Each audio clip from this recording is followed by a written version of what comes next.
everyone, this is Deepti and welcome back to this channel. So now we are going to continue our pedagogy video series from question number 86.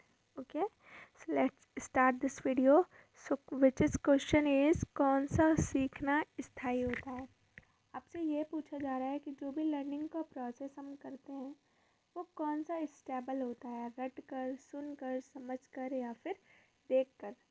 तो इस question को तो discuss करने की ज़रूरत नहीं है, क्योंकि आप अगर किसी चीज़ को समझ कर सीखते हो तो वो ज़्यादा दिनों तक आपकी माइंड में रहता है, आप उसको कम भूलते हैं। तो जो रटने सीखने का प्रोसेस है तो वो सबसे ज़्यादा है समझ कर। किसी भी चीज़ को अगर समझ कर सीखेंगे तो उसके ना भूलने के चांसेस ज़्यादा होते हैं। ठीक है, नेक्स्ट बात करते हैं क्वेश्चन नंबर 87 के। एक 13 वर्षीय बालक बात बात में अपने बड़ों से झगड़ा करने लगता है और हमेशा स्वयं को सही साबित करने की कोशिश करता है। तो वह विकास की किस अवस्था में है? प्रारंभिक बाल्यावस्था में, किशोरावस्था में, युवावस्था में या फिर बाल्यावस्था में? तो इस अवस्था में बालक जो है वो कौन सी अवस्था में होगा?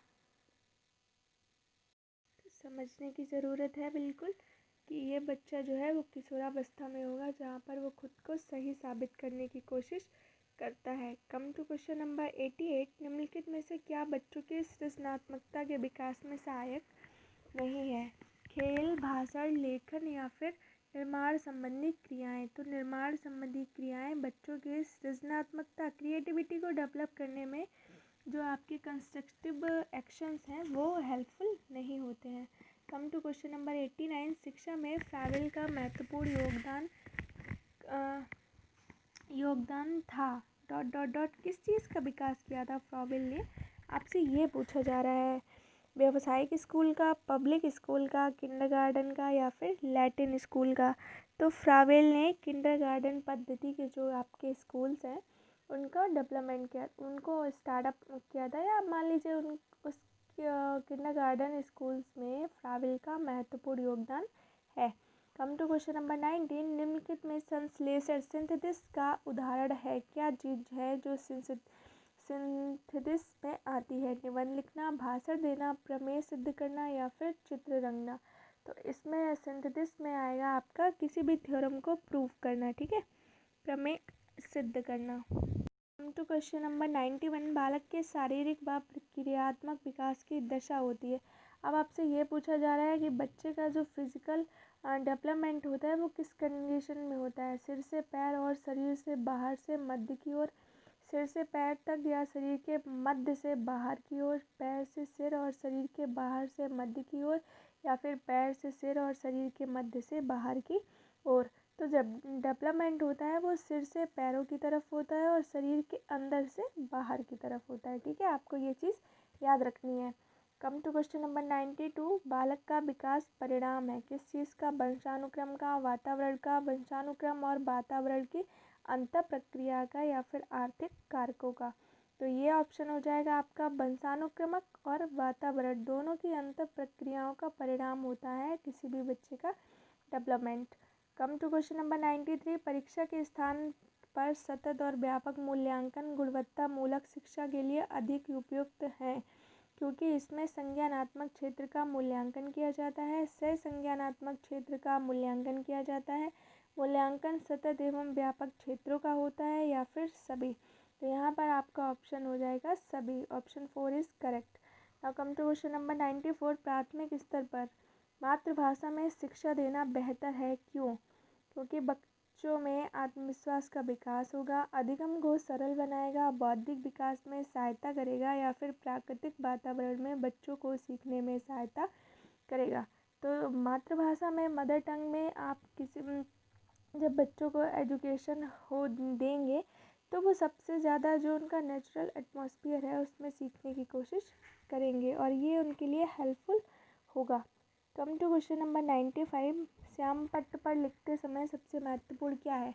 अच्छी राइटिंग में लिखना, लेखन में स्पष्टता, बड़े अक्षरों में लिखना या फिर छोटे अक्षरों में लिखना? तो ये आपका ऑप्शन करेक्ट हो जाएगा, अच्छी लिखावट। बड़े और छोटे से मतलब नहीं है, श्याम पट्ट पर लिखते समय आपको लिखावट का विशेष ध्यान रखना है। ठीक है, आपकी कक्षा में एक छात्र देर से आता है तो आप क्या करेंगे? उसके अभिभावकों को सूचित करेंगे, उसे दंड देंगे, कारण जानने की चेष्टा करेंगे या फिर उस चीज़ पर कोई ध्यान ही नहीं देंगे? तो ना दंड देंगे ना पेरेंट्स को बुलाएंगे, बस उससे रीज़न कंफर्म करेंगे कि आखिर वो देर से क्यों आया है। ठीक है। Come to question number 97। शिक्षा का उद्देश्य। आप शिक्षित क्यों होना चाहते हैं? विद्यार्थियों में व्यावसायिक कुशलता का विकास करना, मतलब कि इसलिए ताकि बच्चे आगे बिजनेस बेहतर कर सके। विद्यार्थियों में सामाजिक जागरूकता तैयार करना, विद्यार्थियों को परीक्षा के लिए तैयार करना या फिर व्यवहारिक जीवन के लिए विद्यार्थियों को तैयार करना। तो किसी भी शिक्षा का उद्देश्य आपके व्यवहारिक जीवन को बेहतर बनाने के लिए होता है, ना कि पैसे कमाने के लिए। तो 97 का ऑप्शन नंबर डी, व्यवहारिक जीवन में कुशलता के लिए। ठीक है।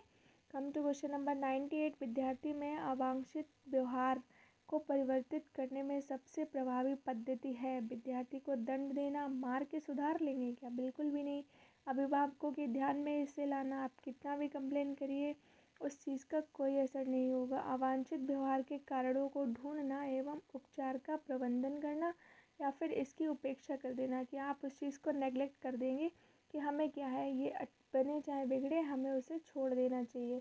तो ऑप्शन नंबर सी आपका बनेगा, अवांछित व्यवहार के कारणों को ढूंढना और उसका मतलब प्रतिबंध करना कि किस तरह से उसकी इस आदत को चेंज किया जा सकता है। Come to question number 99। आपको शिक्षक दिवस पर कुछ विद्यार्थियों ने एक बधाई पत्र भेजा है, तो आप क्या करेंगे? कुछ भी नहीं करेंगे, उन्हें थैंक्स कहेंगे, उन्हें पैसों की बर्बादी नहीं करने के लिए बोलेंगे या फिर उन्हें बदले में शुभकामनाएं देंगे। तो यहाँ पर हो जाएगा उन्हें धन्यवाद देंगे। ठीक है। Come to question number 100।